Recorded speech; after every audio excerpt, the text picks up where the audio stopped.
우리 할렐루야 샬롬하고 인사합니다. 할렐루야 샬롬 샬롬 샬롬 샬롬 샬롬.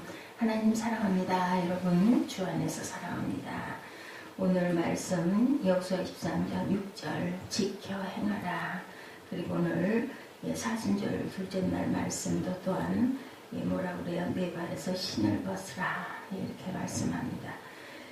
경건에 이르기를 우리가 연습해야 되는데 망령되고 허탄한 신화를 버리고 오직 경건에 이르기를 연습하라고 디모데전서 4장 7절에 말씀하죠. 연습하라는 말은 리빙 바이블에서는 spend your time and energy라고 번역하고 있네요.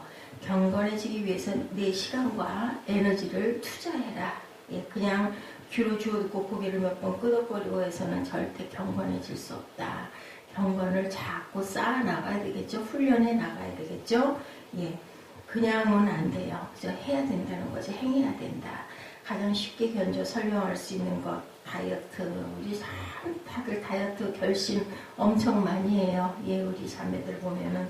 그런데 그 다이어트를 딱 그냥 그렇게 실천하고 할 수 있으면 얼마나 좋을까.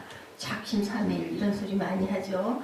계획을 했는데 아주 그냥 기가 막히게 다 뭐 기구도 사놓고 다이어트 용품도 사놓고 방법도 다 강구해놓고 하고는 끝까지 가지 못해요. 하다가 그냥 중도에서 먹고 싶어서 또 요거를 못 참아서 힘들어서 그냥 풀어지는 일. 그게 바로 작심삼일이다. 그 완주하고 나면 어떻게 돼요? 날씬하게 예쁜 몸매가 돼서 어떤 옷을 입어도 예쁠 수 있는데 그걸 할 수 없어요. 하다가 중간에서 못하게 되는 일이 너무너무 많습니다. 쇠고기를 많이 먹는 미국 사람들은 비만 문제가 사회적 관심사가 되었는데 살을 빼기 위해 약을 먹거나 피트니스 센터에 사용하는 돈이 엄청나다고 합니다.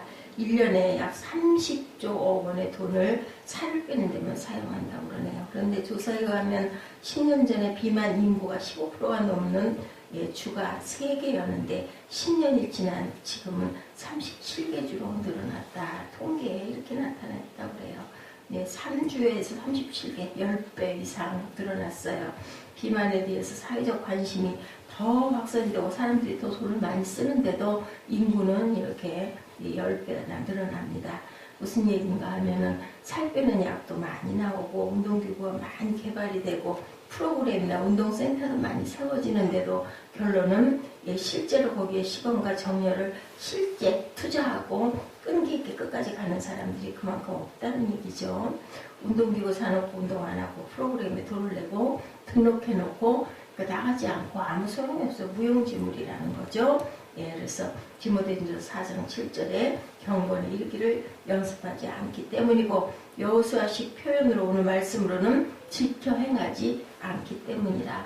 발에서 신을 벗어야 하는 곳에서 벗지 않기 때문이다. 저는 이렇게 같은 말씀이라는 생각을 합니다.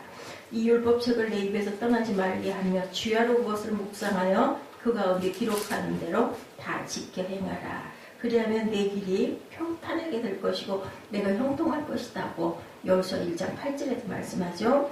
1장에서 지켜 행하려고 명한 여호수아는 거의 끝나는 23장에 이르러서 다시 또 지켜 행하라. 다시 한번 고별 설교죠. 다시 한번 너희들 꼭 지켜 행해야 된다라고 당부합니다.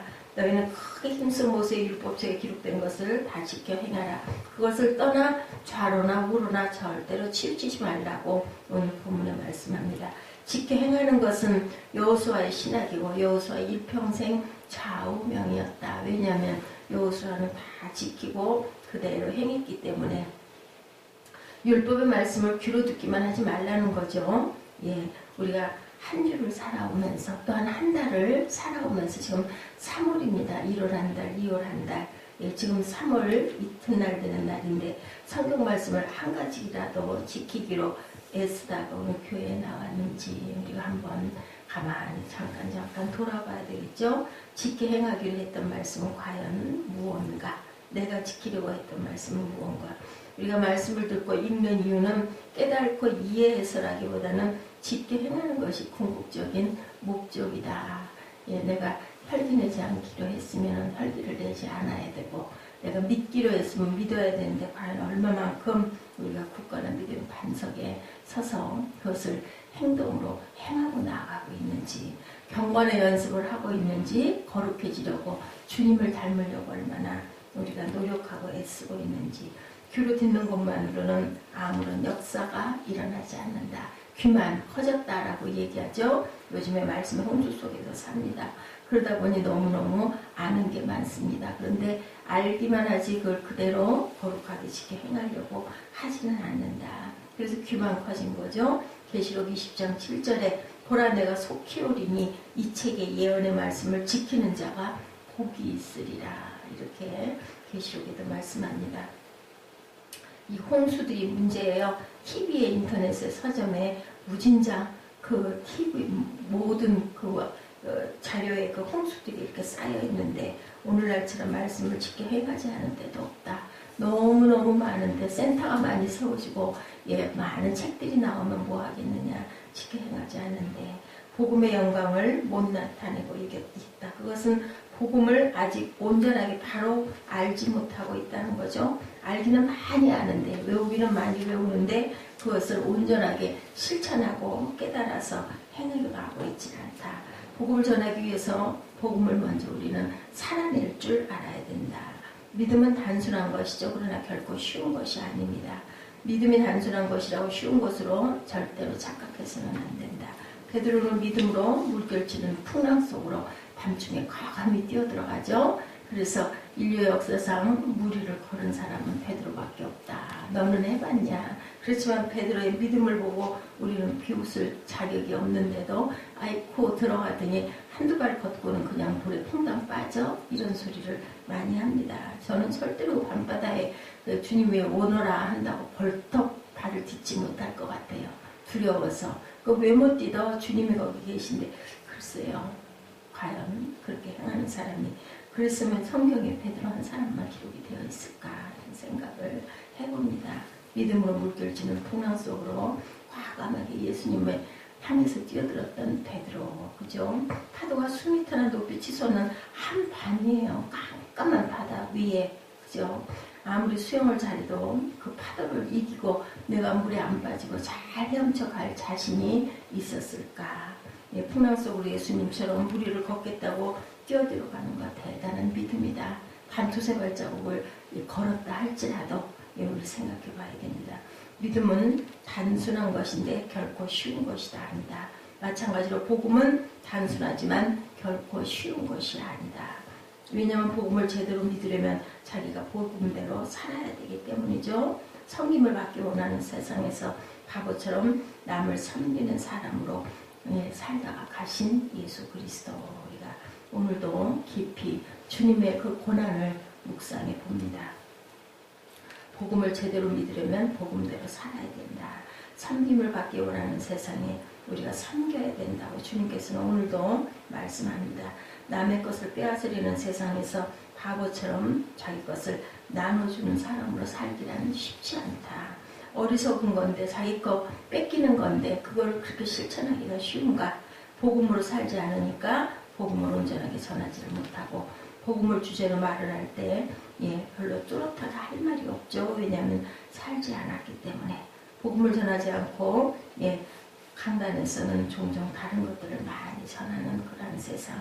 복음을 자기 삶으로 살아내는 사람은 세상에 복음처럼 전하기가 쉬운 것이 없다. 왜냐하면 내가 해봤기 때문에.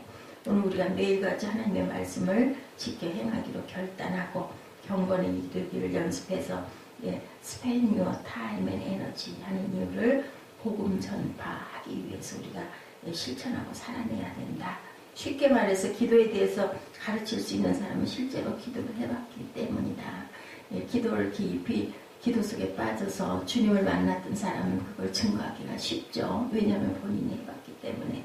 전도에 대해서 가장 잘 얘기할 수 있는 사람은 전도를 잘하는 사람. 왜냐하면 그렇게 하면 전도가 되니까. 종종 복음에 듣기에 지루한 이유는 복음을 살아내지 못하고 이론적으로만 복음을 전달할 때는 전달을 받는 사람이 은혜를 받지 못한다는 거죠. 자기가 복음을 살아내지 못하고 이론적으로 복음을 전달할 때 들어주기는 하는데 은혜가 끼쳐지지 않으니까 모두 다 그 자리를 떠난다는 거죠. 좋은 소리에 맞는 소리인지 아는데 설득력이 그만큼 부족하다. 내가 히말라야 등정을 안 해보고 히말라야 등산에 대해서 각종 정보를 모아서 장황하게 설명한다고 해도 그것이 실제로 실감이 나지 않는다는 거죠. 우리는 이 복음의 위기인 시대에 복음을 전하기 위해서라도 내가 먼저 복음을 살아낼 줄 알아야 된다. 좋은 것은 위대한 것의 적이다 라는 그런 말이 있습니다. 최근에 짐 콜린스라는 분이 쓴 좋은 기업을 너무 위대한 기업으로 라는 책이 한국에서 화제가 되었다고 해요. 글자 그대로 평범한 회사가 어떻게 하면 위대한 기업으로 도약할 수 있는가. 저자는 그 문제를 가지고 5년여 동안 연구를 하고 방대한 자료를 정리해서 책을 썼는데 그 책의 내용 중에 가장 핵심스러운 말씀은 좋은 것은 위대한 것의 적이다 이렇게 얘기하고 있다고 합니다. 무슨 말일까? 저자의 말을 그대로 인용해보면 거대하고 위대한 학교는 없다. 대개의 경우 좋은 학교가 많기 때문이다. 위대한 정부는 없다. 대개의 경우 좋은 정부, 괜찮은 정부가 많이 있기 때문이다. 위대한 삶은 없다. 대개 인간은 좋은 삶을 사는 것으로 만족하기 때문이다. 대다수의 회사는 위대한 회사가 되지 못한다. 좋은 회사가 꽤 있기 때문이다. 그것이 위대한 회사가 되지 못하는 이유다. 예, 짐 콜린스는 이 말을 우리에게 맞게 패러디해서 얘기합니다. 위대한 신앙인은 없다. 대개의 경우 괜찮은 성도로 족하기 때문이고 위대한 설교가는 없다. 대개의 경우 좋은 설교가로 남는 사람들이 많고 위대한 목사는 없다. 괜찮은 목사가 되는 것으로 만족하기 때문이다. 위대한 교회는 없다. 대개의 경우 좋은 교회로 족하기 때문이다. 그게 바로 좋은 교회가 위대한 교회가 되지 못하는 이유다. 그냥 적당히 살아간다는 거죠. 예, 아주 정말 위대하고 정말 사람들이 숭배하는 숭상하는 그러한 인물들이 날 수가 없다라는 겁니다. 대충 괜찮은 불신자로 남기를 원하는 거죠. 말씀을 많이 듣지만 적당히 살고 넘어가고 적당히란 남에게 특별히 비난받지 않으면 된다. 그 정도면 괜찮지 뭐 이렇게 얘기한다라는 거죠. 예, 돌아가신 박윤선 목사님의 일화 가운데 매일 아침에 신학교 뒷동산에서 서리 맞으신 모습으로 내려오는 것으로 유명했는데 가끔 목사님 자기 집에서 가정 예배를 드릴 때 자기 제자 중에 한 사람을 초청해서 항상 인도하기를 부탁했다고 그래요. 그런데 제자 목회자를 상석에 앉히고 자기와 가족들은 그 앞에 무릎을 꿇고 앉아서 꼭 말씀을 들었다고 합니다. 예, 제자 목회자 앞에 무릎을 꿇는 것이 아니라 하나님 말씀 앞에 무릎을 꿇는 것이다 라고 그분은 늘 이렇게 얘기를 했다고 그러죠. 주여 이제 말씀하소서 종이 듣겠나이다. 이 자세를 가지고 항상 설교를 들었다. 복음을 자기 몸으로 살아내려고 애쓰신 흔적이 역력해서 많은 제자들의 은혜를 받았다는 얘기가 있습니다. 오늘도 저와 여러분 복음을 살아내는 한 가지라도 실천하는 그러한 사순절의 둘째 날 되시기를 주님의 이름으로 축복합니다. 우리 본문 말씀 한번 읽으시고 기도하는 시간 갖도록 합니다.